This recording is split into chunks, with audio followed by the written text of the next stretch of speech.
7వ ప్రకరణంలో అసలు సితాబు ఖాన్ హిందువా ముస్లిమా తెలుస్తారు.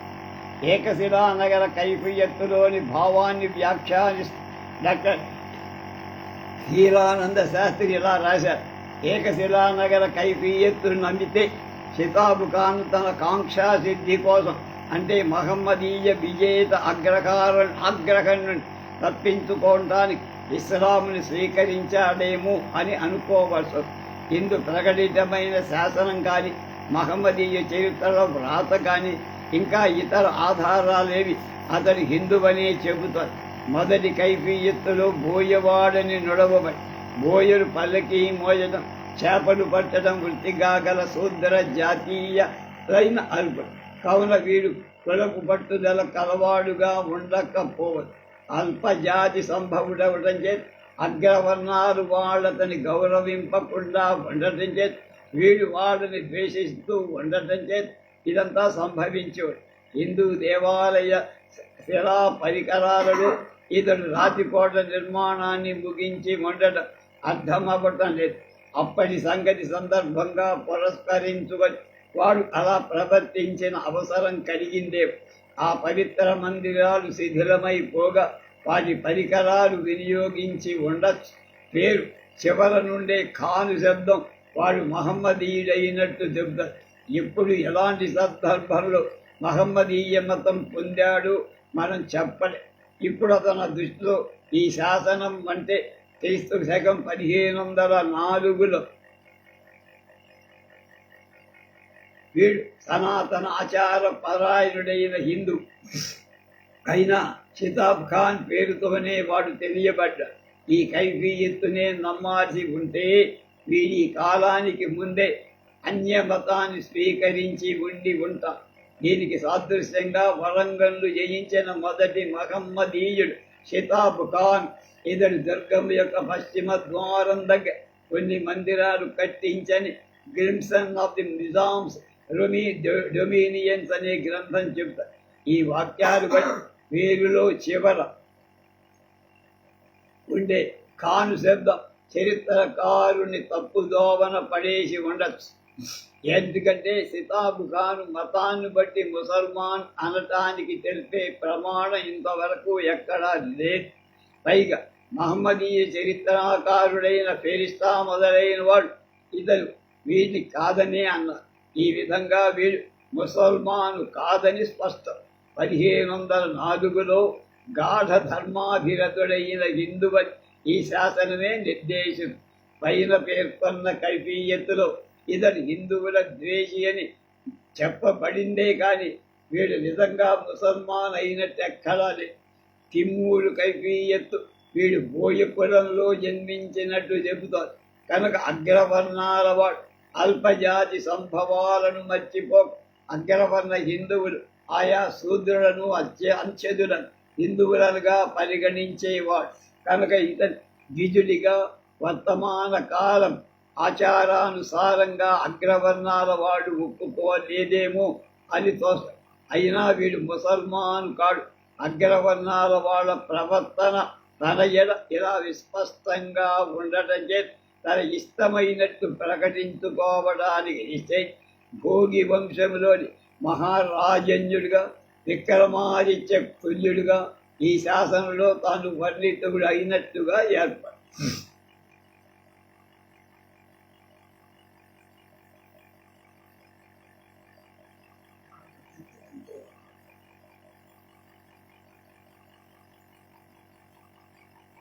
ఇద్దరు సితాబు ఖాన్ చరిత్ర గ్రంథాలు కైఫియత్తులు పరిశీలించినప్పుడు సితాబు ఖాన్ అనే పేరు గల వ్యక్తులు ఇద్దరున్నట్టు హీరానంద శాస్త్రికి అనుమానం వచ్చి, కనుక ఈ అనుమానం ఆయా సందర్భంలో చెప్పారు. ఆ భాగాలు చెప్తున్నాను. ఈ కైఫియత్తులో వర్ణితమైన విషయాలు ఇద్దరు సితాబు ఖాన్ వేర్వేరు పురుషులు ఉన్నట్టుగా వారి పరస్పర చరిత్రలు మిళితమైపోయినట్టుగా తెలుపుతారు.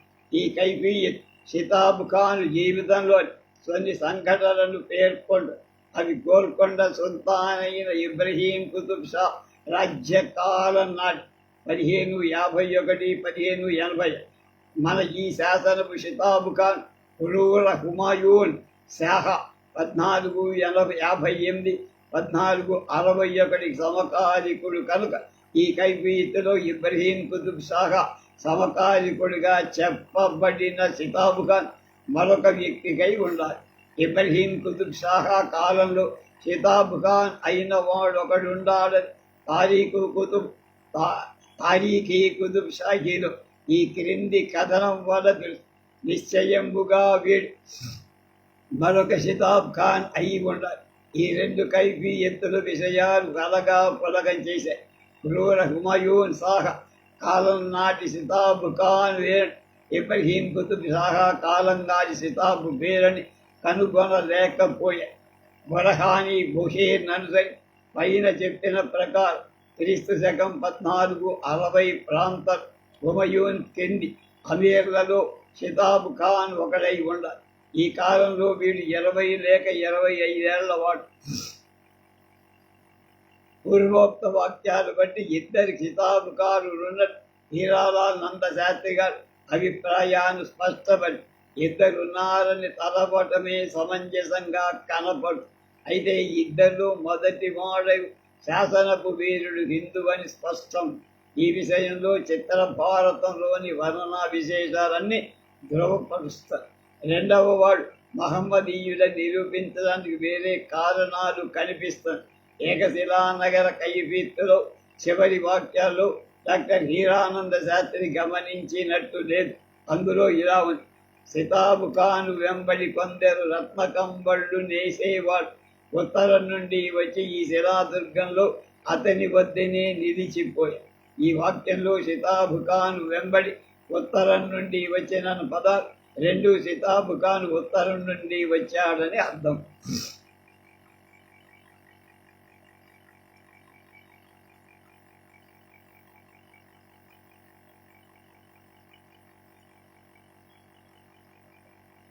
చవన్ షితాబ్ ఖాను హిందువే. షితాబ్ ఖాను వంశీయులగిన పూర్వం వాడు కూర్చిన చరిత్ర విశేషాలు తెలియదు. అతని మొదటి పేరేమో సరైందేదో తెలియదు. ఈ శాసనం బట్టి అతని పేరు చిత్తాబ్ ఖాన్. ఇది షితాబ్ ఖాన్ పదానికి సంస్కృతి. కైఫియత్తులు, కావ్యాలు, ముసల్మాన్ల వ్రాతలు పైన అన్ని చెప్పాం.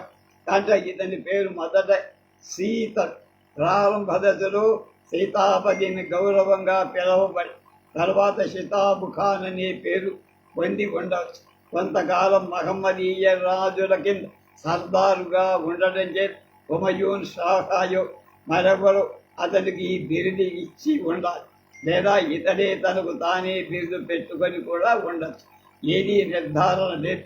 ఈ పేరు అతని జీవితంలోని అత్యంత శీఘ్ర ఔన్నత్య అభ్యుదయాలను సూచించిందంటే అందులో వికల్పం ఏమి. షితాబు అనగా అభ్యుదయం, ఖాను అనేది సూరనాయకుడని అర్థమిచ్చే బిరుదు. కనుక ఖాను అని పిలబడినంత మాత్రాన వాడు ముసల్మాన్ అయ్యి ఉండాల్సిన అవసరం లేదు. ఎందుకంటే హిందువు కూడా అలాగే మియా, మిర్జా అనే పదాలు కూడా అలాంటి. ఈ శాసన లిఖితాన్ని బట్టి షితాబ్ ఖాను కొడుకు హిందువుడైన అవధూత ఖాన్ నామధేయం పొందున. అవధూత అనేది నిశ్చయంగా హిందువులు పెట్టుకునే సంస్కృత పదం. ఈ శాసనం వల్ల ఇతడు అతని కొడుకు బ్రాహ్మణ మత పరాయణులని నిస్సందేహంగా చెప్పచ్చంటున్నారు. తారీఖు కుతుబ్ షాహీ అనే గ్రంథం మొదలు కాఫర్ అని స్పష్టంగా నుడుగుతోంది. ఈ గ్రంథపు వ్రాత అంటే అసాఫియా గ్రంథాలయంలో ఇందరి వక్కాణం ఇలా అంటే అందులో ఇలా నవాబు గారి భాగ్య విశేషంలో అలాంటి బలీయ దుర్గం పట్టుకోబడి విజేతలైన సైనికులు హస్తాలు చాచి షితాబ్ ఖాన్ అతని దుష్ట సహాయకులు కూడా పెట్టిన ధనాన్ని రత్నాభరణాన్ని దోచుకొని కొల్లగొట్టి షితాబ్ ఖాన్ కుటుంబం రాకుమార్తెలు అవరోధ జనం రచ్చకేర్పబడ్డారు. నవాబు అనుమతి ప్రకారం కాపరుల భవనాలు, దేవమందిరాలు భగ్నం చెయ్యబడి వాటి స్థలంలో ముసల్మానుల మసీదు, ధార్మిక నివాసాలు నిర్మించబడి ఈ శాసనం ప్రకారం షితాబ్ ఖాన్ భోగి వంశంలో పుట్టాడు. భోగి అనేది భోగిని అనే పదానికి రూపాంతరము లేక భోజ శబ్దానికి సంస్కృత పదము చెప్పలే. శాసనాల వారు జన్మతగా ద్విజత్రయంలో ఏదో ఒకదానికి చెందిన వాడని కాని శూద్రుడని కానీ చెప్పల. ఇతని పితామహుడు నాయకేంద్రుడైన నాగాక్షుడు, ఇతని తండ్రి ధానుష్క వీరుడైన మానాక్షుడు, తల్లి గౌరామ. ఈ శాసనం ప్రకారం షితాబ్ ఖాన్ 1420 మాఘశుద్ధ పంచమి ఆదివారం 21 జనవరి 15 నాడు మహమ్మదీయాలను నిర్జించి ఓరుగల్లు పట్టణాన్ని స్వాధీనం చేసుకున్నాడు.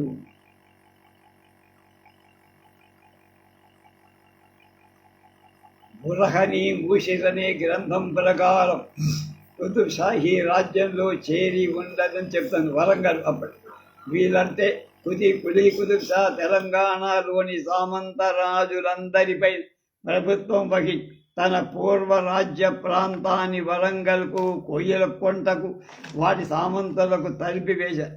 అందులో వ్రాయబడి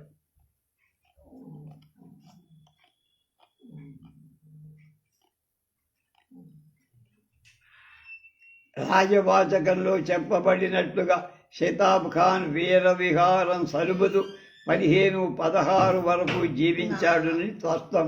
ఈ 2 కావ్యాల వర్ణనాంశాలను బట్టి ఇతడు కృష్ణదేవరాయలతోటి యుద్ధంలో వీరశయనం చెందాడేమో అనే అనుమానం. ఉపసంహారం: షితాబ్ ఖాన్ సీతాపతి అనే ద్వంద్వనామాలకు ప్రసిద్ధికెక్కిన వీరవరుని గూర్చి విన్నప్పుడల్లా వాటి పూర్ణోదయం తెలుసుకోవాలని కుతూహలం నాకు కలిగింది. అయ్యగారి వీరభద్రరావు అంటున్నారు. నిజాం సర్కారు ఆర్షశాఖ వారు ప్రకటించిన వరంగల్ షితాబ్ ఖాన్ అనే శాసన గ్రంథం డాక్టర్ హీరానంద శాస్త్రి గారి వ్యాఖ్య నాకెంతో ఆనందం కలిగి. అంతేకాదు ఈ గ్రంథంలోని అత్యంత అద్భుత వీర చరిత్ర గాథలు ఇంగ్లీషు రాని మా ఆంధ్ర సోదరులు తెలుపుటకు అభావ్యంగా భావించి ఏతద్భావ పరిణామమే ఈ గ్రంథం. డాక్టర్ హీరానంద శాస్త్రి గారి రచనాన్ని పూర్తిగా అనువదించి ఉన్నారు. వారు విడిచిన ఓరుగల్లు పురవర్ణనం సంగ్రహంగా వర్ణించారు. కొత్త విషయాలు ఏవైనా దొరుకుతాయో ఏమో అని ప్రయత్నించారు. కానీ 1-2 అల్ప విషయాలు తప్ప చెప్పుకోదగినవేం దొరక ఆంధ్ర కావ్యాలలోని పద్యాలు పూర్తిగా ఉదహరించారు. ఇందరి 8వ ప్రకరణ మాత్రం హీరాలాల్ శాస్త్రి గారి వినమ్రుడై చేర్చాడని చెప్పుకుంటున్నారు. ఆంధ్ర చరిత్రకు సంబంధించిన ప్రసిద్ధ వీరుడి శాసన గ్రంథాలను ప్రకటించిన నిజాం సర్కార్ ఆర్షశాఖ వారు అత్యంత శ్రద్ధతో సమర్థతతో శాసనాన్ని పరిశీలించి ఎక్కువ నూతన అంశాలు క్రోడీకరి వ్యాఖ్యానం రాసిన డాక్టర్ హీరానంద శాస్త్రి గారికి కృతజ్ఞతాపూర్వకమైన నమస్కారాలు చెప్తూ కృతజ్ఞతలు ప్రకటిస్తున్నాను. ఇది తండ్రి తండ్రి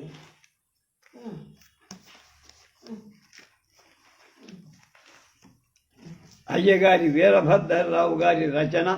ఈ భాగంతో దీన్ని పూర్తి చేశాం. రేపు ఇంకొక దాన్ని తీసుకుంటాం. 4 భాగాలతో పూర్తి.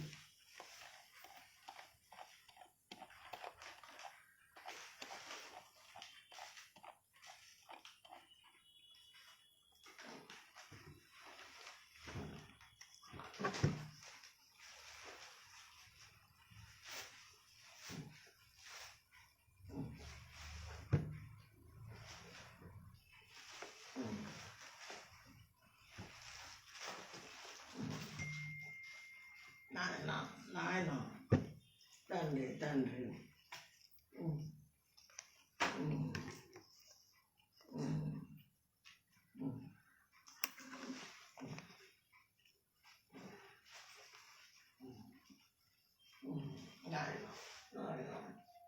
తండ్రి అయ్యో నాయన